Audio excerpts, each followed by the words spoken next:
Selamat petang, salam sejahtera. Yang ini, pendedahan yang ini memang amat luar biasa. Saya pikir pendedahan ini, kupasan ini mungkin akan membuatkan Mahathir Muhyiddin mungkin boleh jadi jatuh pengsan, dan pengsan beribu-ribu kali, tapi hidup juga lah. Dia masih lagi mampu berdiri semula, sedar semula lah. Pengsannya pengsan kura-kura, bukan pura-pura, kura-kura, pingsan kura-kura yang dapat bangun balik. Manakan tidak, ini kali pertama Perdana Menteri kita, yaitu yang amat berhormat Datuk Seri Anwar Ibrahim, yang selepas dipecat oleh Mahathir Mohamad daripada UMNO dan dimasukkan pula penjara, sekarang ini membuat rekod baru, cipta rekod baru apabila bakal sah menjadi tetamu kehormat pada Perhimpunan Agung UMNO. Wow, ini memang luar biasa. Anwar Ibrahim yang satu ketika dahulu orang besar dalam UMNO dipecat, dipenjarakan, akhirnya bersama dengan parti PKR menjadi musuh utama parti Barisan Nasional, gabungan Barisan Nasional, akhirnya menjadi Perdana Menteri dan bersahabat pula bekerjasama dengan Barisan Nasional, akhirnya kembali semula ke pangkuan UMNO, tapi bukan menjadi ahli UMNO, tetapi jauh lebih baik daripada itu, yaitu menjadi tetamu kehormat. Saya pikir kalau ini Mahathir tahu, pasti dia akan pingsan dan sedar balik. Selepas disingkirkan daripada UMNO sejak lebih 2 dekad lalu, Perdana Menteri Anwar Ibrahim sekali lagi akan menghadiri Perhimpunan Agung UMNO PAU, tetapi kali ini sebagai tetamu kehormat. Setiausaha Agung UMNO Ashraf Wajdi Dusuki berkata, Anwar akan hadir pada sesi perasmian pada 9 Jun ini bersama-sama pemimpin daripada semua 19 parti komponen dalam 4 gabungan dalam kerajaan. Ini akan menjadi detik bersejarah. Perhimpunan Agung UMNO akan dihadiri oleh semua parti yang membentuk kerajaan perpaduan, kata Ashraf semasa sidang media di Ibu Pejabat UMNO di Kuala Lumpur hari ini. Ashraf juga menafikan laporan bahawa pemuda UMNO tidak menjemput sayap parti lain dalam kerajaan perpaduan. Biasanya sayap masing-masing akan ikut cabang utama. Jika UMNO sendiri yang menjemput parti-parti kerajaan perpaduan, mereka akan ikut, katanya. Terdahulu, Harian Metro melaporkan Ketua Pemuda UMNO Dr. Muhammad Akmal Saleh sebagai berkata pihaknya tidak akan menjemput parti lain ke Perhimpunan Agung UMNO bagi sayap pemuda.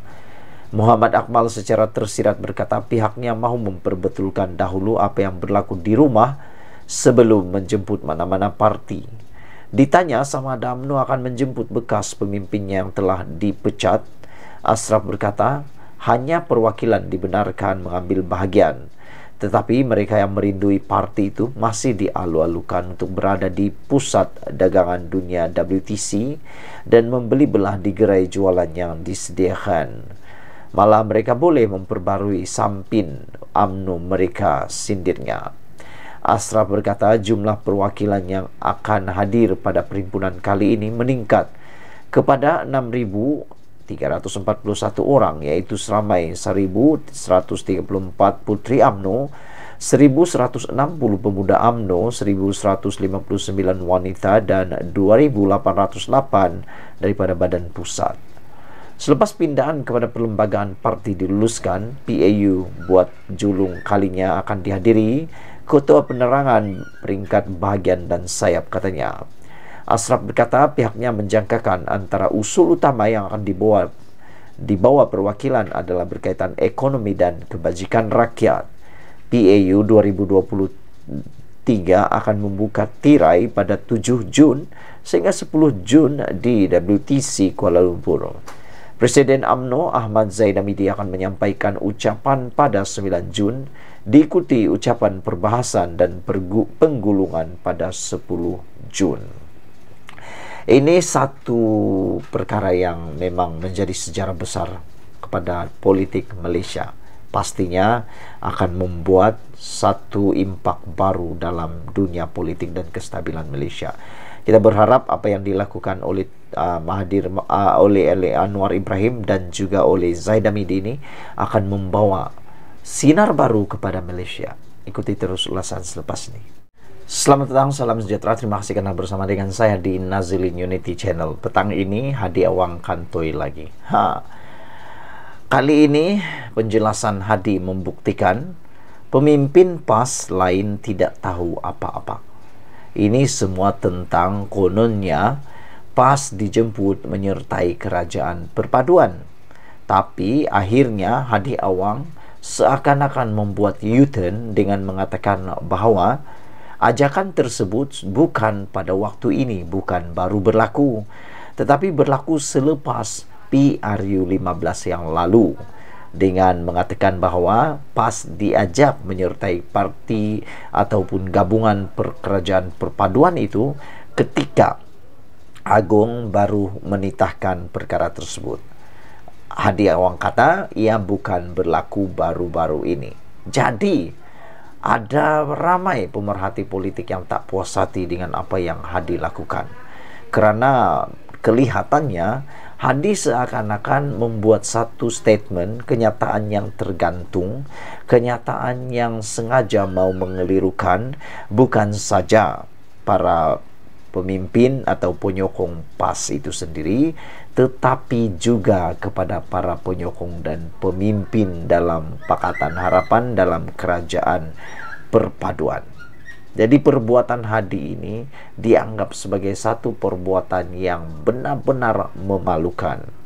Namun demikian, yang lebih memalukan ialah apabila penjelasan Hadi kemarin membuktikan bahwa pimpinan PAS lain tak tahu apa-apa.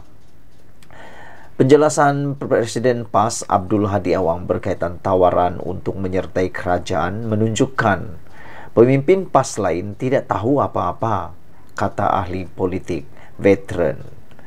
Saya mengucapkan tahniah kepada Presiden PAS Hadi Awang kerana tidak mengalami kekurangan intelektual dengan salah menganggap cadangan pribadi saya bahawa PAS patut bergabung dengan kerajaan perpaduan Anwar Ibrahim sebagai jemputan rasmi DAP atau kerajaan.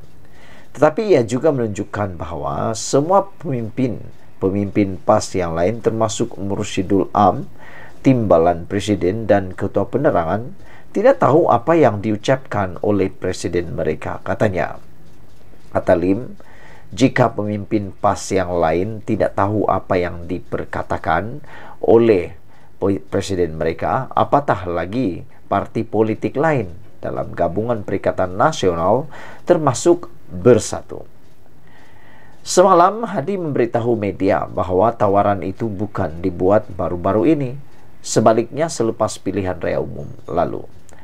Sebelum itu, Ketua Penerangan PAS Khairil Nizam Khairuddin mendakwa Lim membuat tawaran itu kerana kerjasama dalam kerajaan berada dalam keadaan goyah kerana orang Melayu tidak lagi menyokong UMNO.